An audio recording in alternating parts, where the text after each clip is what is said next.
Salut tout le monde, je suis Lucie. Aimez et abonnez-vous pour entendre mon histoire de dingue. En grandissant, j'avais une vie heureuse. J'avais pratiquement tout. Il ne me manquait qu'une chose, des frères et des sœurs. Et comme mes parents étaient toujours occupés, je me sentais très seule. Alors j'inventais de nouvelles idées à chaque fois. Une fois, quand j'avais 4 ans, j'ai demandé à mon chauffeur de promener ma poupée taille réelle dans une poussette, jusqu'au bureau de mon père. Oh non, elle a fait caca. Papa, tu peux changer la couche de ma petite sœur, s'il te plaît? Ah ma chérie, je ne peux pas. Tu te souviens quand tu as dû me nettoyer les fesses avec une feuille en pleine forêt? Mon père avait l'air horrifié. Allez, tu peux le faire. J'imagine la honte qu'il a dû ressentir en pleine réunion. Quand j'avais 8 ans, j'attrapais les enfants des voisins et je suppliais mes parents de les ramener à la maison. Mais ils n'étaient pas convaincus. Alors je faisais tout pour les garder avec moi le plus longtemps possible, jusqu'à ce que... Arrêtez d'essayer d'enlever mon enfant. Pose ce sac Prada rempli de bonbons et rentre chez toi tout de suite. Quand ils sont partis, j'ai éclaté en sanglots. Et mes parents, lassés de toutes ces situations embarrassantes, ont décidé d'adopter Harrison, un petit garçon de 6 ans, issu d'une famille d'accueil le mois suivant. J'étais aux anges. Bienvenue dans ta nouvelle maison.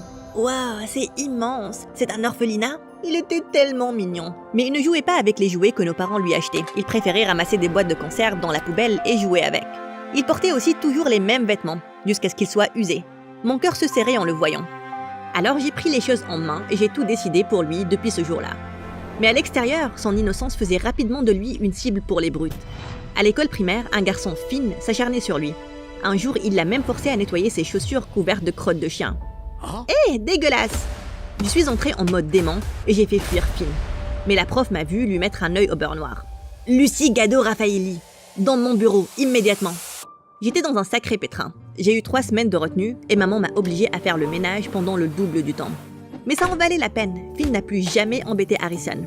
Mais quand Harrison a eu 12 ans, il a commencé à acheter des poneys pour toutes les jolies filles afin d'attirer leur attention.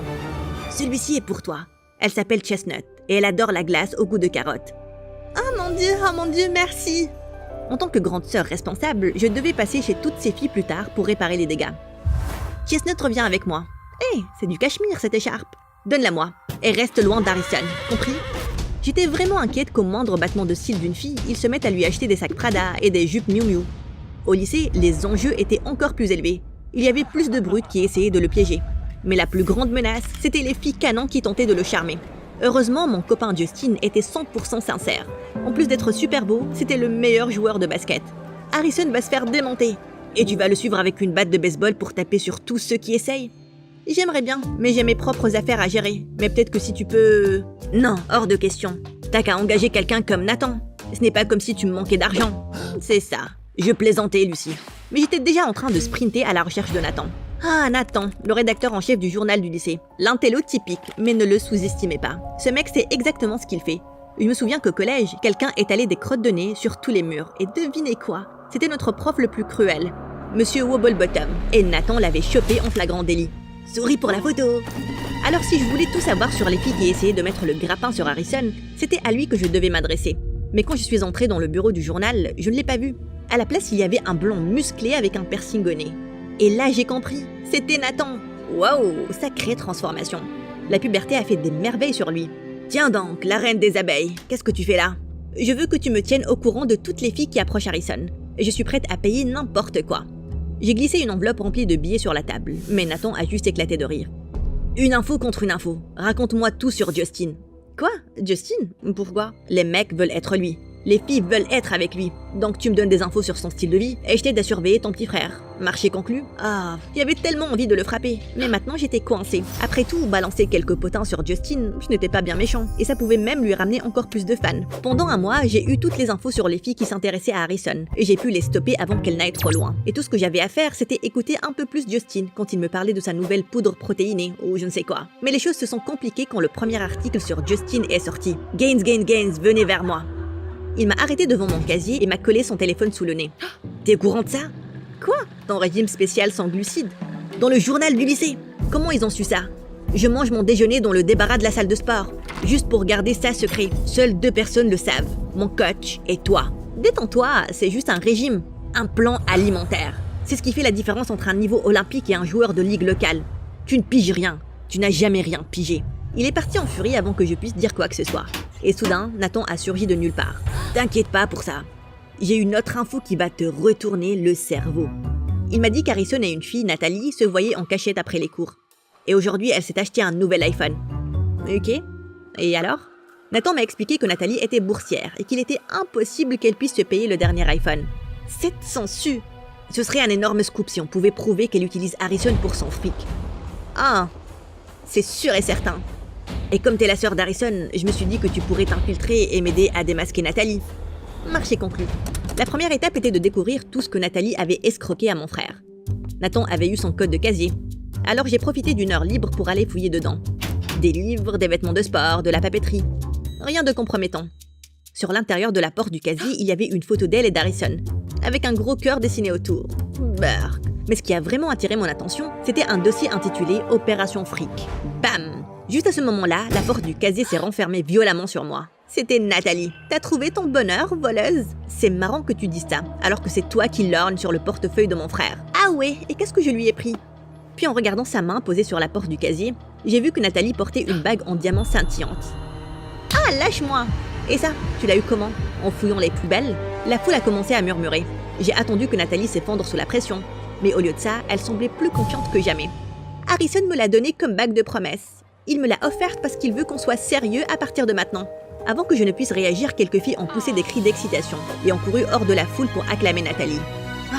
Je suis retournée voir Nathan pour lui raconter ce qui s'était passé. Pas de mensonge, c'est quand même du super contenu pour moi. Tu ne m'aides pas, Nathan. J'ai besoin d'un autre moyen pour exposer Nathalie. C'est alors qu'il a ouvert un tiroir rempli de câbles, de micros et de caméras. Comment t'as eu tout ça? Mes potes me les ont prêtés en échange d'infos. Donc c'est comme ça qu'il obtenait ses scoops pour la rubrique potin. La semaine suivante, on a essayé de suivre Nathalie partout où on pouvait. Mais elle ne nous laissait jamais approcher, jusqu'au jour où on l'a vue avec ses amis aller sur l'aire de jeu d'une école primaire. On avait apporté un micro longue portée. Nathan m'a aidé à l'installer. Oh, je les entends super bien. Waouh, c'est quoi ça? J'ai arraché mon casque avant de devenir sourde. Un mioche morveux avait crié directement dans le micro. Dégage d'ici, c'est pas de la barbe à papa. J'ai immédiatement compris mon erreur. Le gamin a éclaté en sanglots. Nathalie et ses amis se sont retournés en entendant la voix et ont commencé à marcher dans notre direction. Oh non, qu'est-ce que je fais? Elle continuait d'avancer vers nous. Alors j'ai attrapé Nathan et je l'ai embrassé. Je ne pouvais pas laisser Nathalie penser qu'on la suivait. Bark, prenez une chambre. J'ai repoussé Nathan choqué. Juste à ce moment-là, Nathalie et ses copines ont haussé les épaules et sont parties. Waouh, c'était gênant. Pas un mot de plus. J'étais bouleversée parce que j'étais encore avec Justin. Alors en rentrant chez moi, je lui ai envoyé des messages et j'ai essayé de l'appeler. Mais il n'a ni répondu ni rappelé. Mais ce n'est pas comme si je l'avais voulu. J'ai juste fait ça pour montrer à Nathalie qu'on avait mieux à faire que de la traquer. J'ai chassé ses pensées de mon esprit et je suis passée au plan suivant. Harrison emmenait Nathalie à un festival de rue. Nathan avait une interview avec certains membres du staff et nous avait dégoté un costume de mascotte. Malheureusement, il ne restait qu'un seul déguisement de rechange. Un dragon chinois pour 2 personnes. J'ai immédiatement réclamé la place de devant. Soyons honnêtes, je n'allais pas passer toute la soirée avec une vue directe sur son derrière. Nous les avons suivis pendant 2 heures. Et tout ce qu'il lui a acheté, c'était de la barbe à papa et un hot dog. Quelle perte de temps! Ça ne sert à rien, elle ne va pas l'arnaquer avec autant de monde autour. Allez, encore 1 heure, elle est sur le point de craquer. Regarde, il se faufile derrière la scène du cracheur de feu. On s'est approché discrètement de la scène, et j'ai lentement passé ma grosse tête de dragon autour du coin.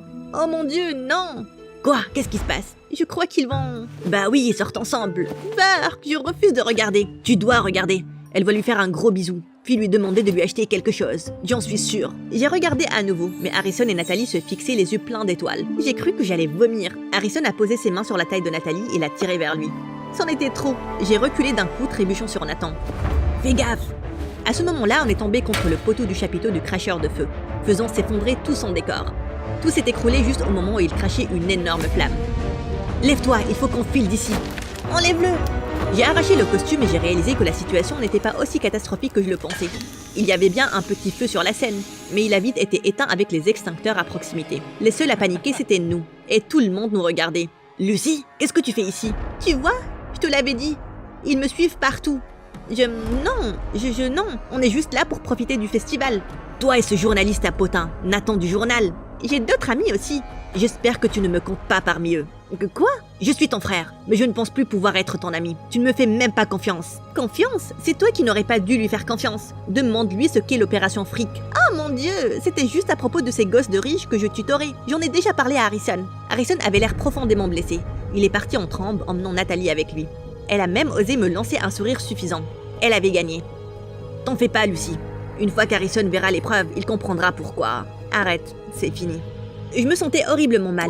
J'ai fui et je me suis retrouvée dans l'épicerie de l'école. là où Harrison et moi allions quand on était petits.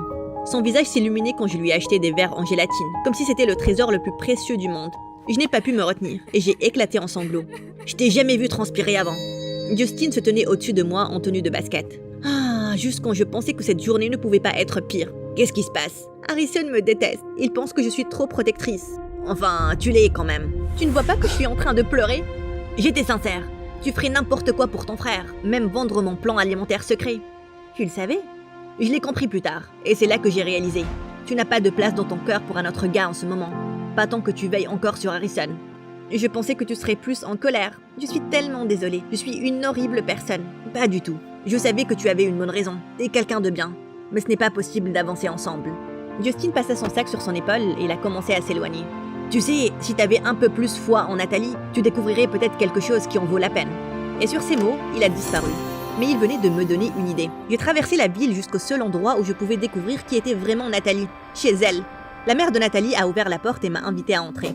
L'endroit tombait en ruine. Nous avons commencé à discuter de la vie de Nathalie à la maison. Et c'est là que j'ai réalisé à quel point je m'étais trompée sur elle. Je suis partie en appelant Nathan. Oui, je vais bien, ne t'inquiète pas. J'ai besoin que tu fasses quelque chose pour moi. Considère ça comme un paiement pour avoir maté mes fesses toute la journée. Je t'envoie les détails par texto plus tard. Je dois filer. Je rentrais en courant et j'ai commencé à organiser l'événement. Il a fallu quelques semaines pour tout préparer. Et pendant ce temps, Harrison me boudait complètement et restait muet pendant les dîners de famille. Tout ça en vaudra la peine. J'ai réuni tout le monde dans la cour devant la maison de Nathalie, y compris sa mère et Nathan. Et lorsque j'ai vu Nathalie et Harrison arriver, allumez les canons! Des confettis flottèrent dans les airs tandis que des centaines de personnes acclamaient et agitaient les bras. C'est quoi tout ça? Quand je suis venue l'autre semaine, ta mère m'a tout raconté. Comment ton père minable vous a abandonné, en emportant tout, vous laissant ici. Sans vouloir te vexer, mais cette maison tient avec de la colle forte. Alors j'ai voulu faire quelque chose pour vous, et j'ai organisé une collecte de fonds. Avec la permission de ta mère, bien sûr. Je ne comprends pas. Il nous achète une nouvelle maison. Nathalie est restée sans voix. C'était la première fois que je la voyais sans son sourire suffisant et omniscient. Mais qui sont toutes ces personnes? J'ai partagé ton histoire avec mon réseau. Tout le monde a voulu aider. Et cette fois-ci, je n'ai même pas eu besoin de faire chanter qui que ce soit. J'ai donné un coup de coude à Nathan. Pas le moment. Bon, Nathalie, je voulais Les yeux de Nathalie s'embuèrent et elle s'est enfuie derrière la maison. Harrison l'a suivie immédiatement. Je n'ai pas pu m'empêcher d'aller voir si tout allait bien. Je les ai trouvés assis sur la balançoire rouillée, et Harrison réconfortait Nathalie. Eh, désolée si j'ai mis mon nez où il ne fallait pas. Pas du tout. Je t'en suis vraiment, vraiment reconnaissante. C'est juste que je ne le mérite pas. La vérité, c'est que quand j'ai commencé à voir Harrison, je savais que t'étais riche, genre ultra riche. Et je me suis dit que si je me rapprochais de toi, peut-être que j'aurais accès à des choses que ma mère ne pourrait jamais me payer, comme ce téléphone. Et la bague? Non, ça c'est Harrison qui me l'a offerte. Et je voulais juste la porter, me sentir riche, ne plus être regardée de haut parce que je n'ai pas autant d'argent que les autres. En fait, c'est un truc qui nous a rapprochés, Harrison et moi. Lui, on se moquait de lui parce qu'il en avait trop, et moi parce que je n'en avais pas assez. Je pensais qu'on partageait quelque chose de plus profond que ça. C'est le cas. Une fois que j'ai vu à quel point t'étais génial, j'ai commencé à culpabiliser. Je n'aurais jamais pu te demander de l'argent, des cadeaux ou quoi que ce soit. Je te voulais juste toi, tes grands yeux innocents et ton sourire charmant. Harrison et Nathalie se regardèrent dans les yeux. Et peut-être que j'aurais dû m'en rendre compte plus tôt, mais ils tenaient vraiment l'un à l'autre. Harrison, je suis désolée de ne pas t'avoir fait confiance. Tu dois juste me laisser faire mes propres erreurs parfois, et rencontrer de nouvelles personnes. Mais ne t'inquiète pas, je n'ai qu'une seule sœur. Et ça, c'est spécial, quoi qu'il arrive. Harrison m'a serré fort dans ses bras. Je ne voulais plus le lâcher. Moins fort à l'avenir, d'accord? Je vais essayer. Je l'ai relâché. Il reste de la place pour un de plus. Pas maintenant, Nathan. Allez quoi, j'ai ramené tous ces gens. Oh mince, je dois aller remercier tout le monde. Nathalie et Harrison sont partis en courant, me laissant seule avec Nathan sur la balançoire. Tu sais, ce genre d'histoire mignonne ne se vend jamais aussi bien que les gros potins croustillants. Comment comptes-tu me rembourser ça? Eh bien, on pourrait peut-être créer notre propre scandale. J'ai posé ma main sur celle de Nathan et il a rougi. Pour une fois, son attitude de mec cool venait de se fissurer. Et je me suis dit, peut-être que j'ai un autre innocent à protéger désormais.